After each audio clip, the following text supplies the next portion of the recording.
Dictation 100 शब्द प्रति minute start होगा 5 सेकंड बाद।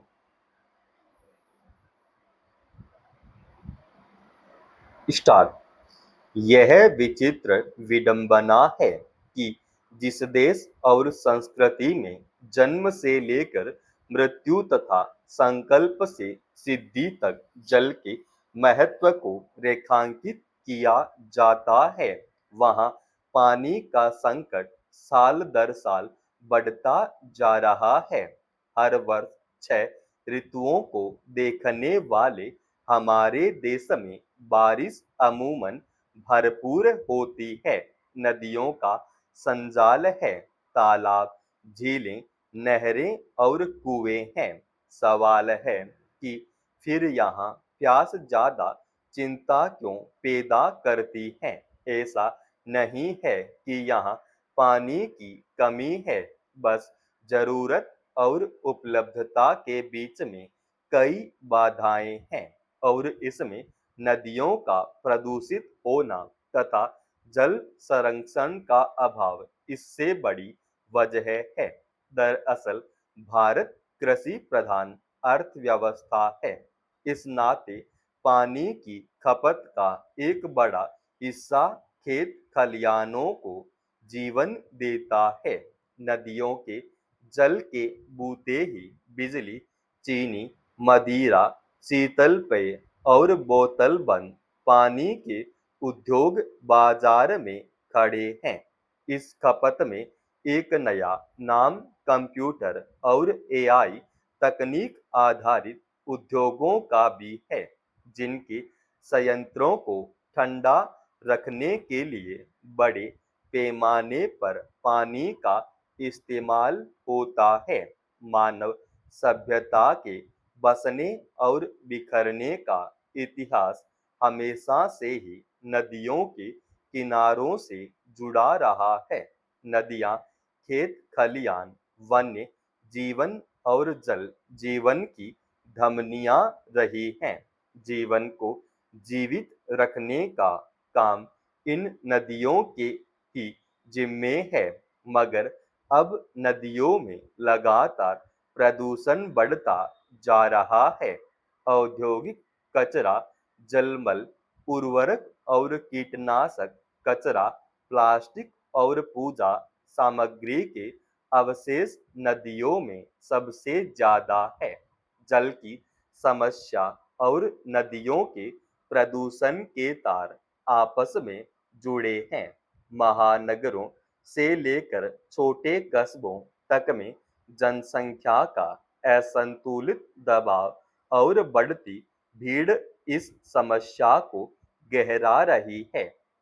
शिक्षा, रोजगार और बेहतर जीवन स्तर की ओर मुंह ताकती आबादी के एक बड़े हिस्से को सेवाएं और सुविधाएं मुहैया न होना भी इसकी एक बड़ी वजह है। भारतीय जल संस्कृति में नदियों को तीर्थ का दर्जा दिया गया है, लेकिन अब ये तेजी से जल पर्यटन में तब्दील हो रही हैं। एक तरफ नदियों के जरिए पर्यटक लुभाए जाते हैं, दूसरी ओर उन्हें साफ रखने के लिए करोड़ों रुपए की धनराशि आवंटित की जाती है। नीति आयोग की रपट के मुताबिक वर्ष 2030 तक ताजा पानी की उपलब्धता में 40% की गिरावट संभव है।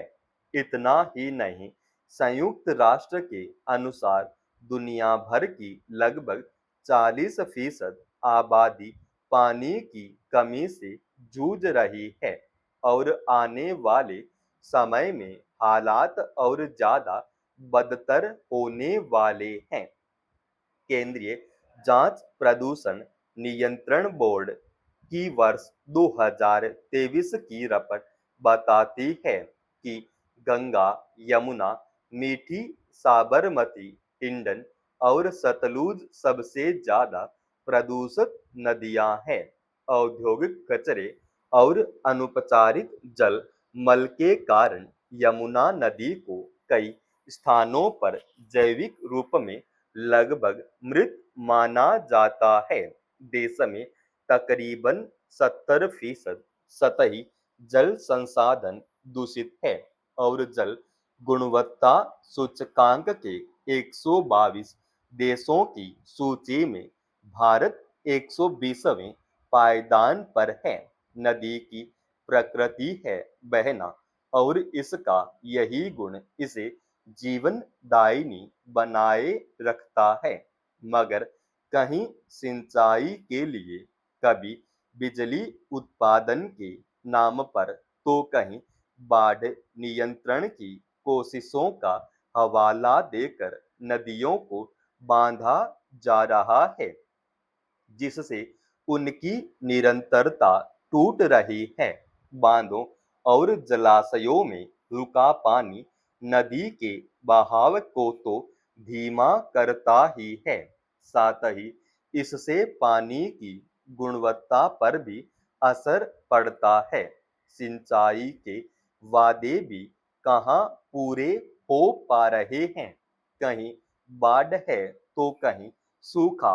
इतना ही नहीं, पूर्वी राज्यों में फ्लोराइड और आर्सेनिक जैसे रसायन भूजल को जहरीला कर रहे हैं, जिसके चलते लोग दूसरी जगहों पर पलायन के लिए मजबूर हो रहे हैं।